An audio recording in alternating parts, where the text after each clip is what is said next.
Let me know what you think about this concept, because sometimes I have ideas and they seem super insightful in my head, but then I say them out loud and I'm like, I'm not sure that wasn't all that unimportant.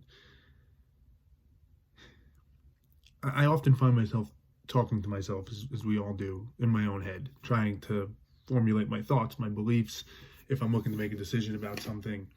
Um, and we're always making decisions, right? Everything we do, every action, every inaction is us making a decision to do that. If we say something, if we just sit on the couch quietly, whatever we're doing, it's constant decisions. We're making judgments throughout life. And I think that's where it's probably most potent, this thought I have of when you are making judgments about people or a situation, when you're trying to assess something, um, what voice are you talking to in your head? What voice is working through that consideration, that equation, to make that decision, to make that judgment? And this is going to sound hokey, and I don't mean it to. I mean it quite literally.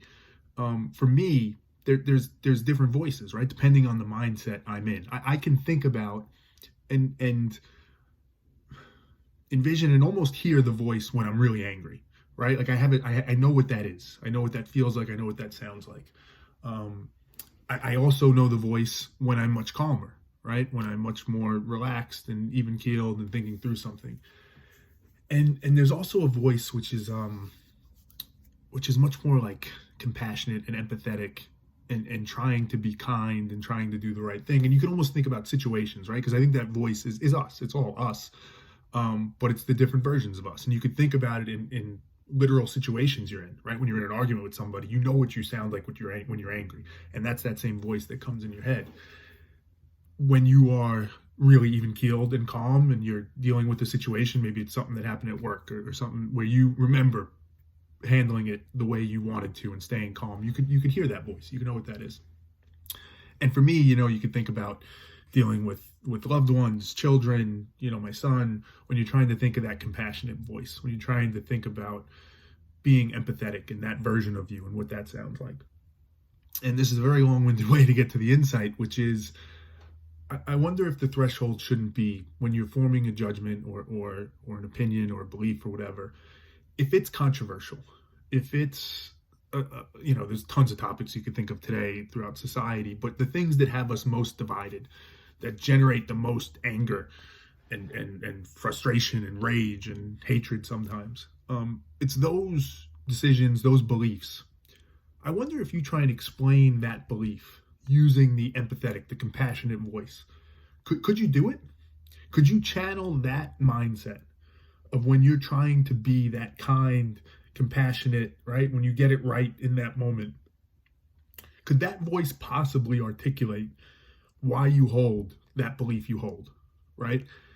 That belief that is so controversial, that does stir up so much resentment and anger. It doesn't mean you're wrong by any means. It doesn't mean you shouldn't hold that belief. And in many ways, that's the point.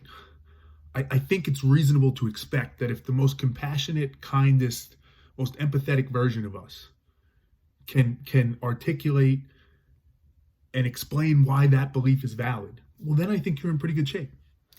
Then I think people still may disagree with you, right? It may still be wrong, but you're doing the best you can. You're trying, right, to consider it through the right angles, right? You're forcing yourself to explain it to yourself, which there's a logical component to that of like, let me work through how I formulated this belief. That critical thinking is always important. I talk about that ad nauseum.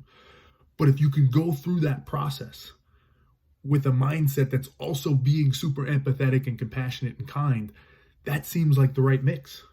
That seems like, right? You're not going to get pulled in one direction or the other just based on cold logic or emotion. You're going to get that right blend. And that's a test that I think for myself is a really valuable one. And I haven't had the opportunity fully to kind of execute on this yet or try this out, but I can envision it already being impactful for me. When I find myself angry and in a moment where I want to lash out at somebody or I'm pissed or whatever, forcing myself to try and think through it in that empathetic voice. Let that voice try and explain that feeling and then see what it does to it. I don't know. Might be something.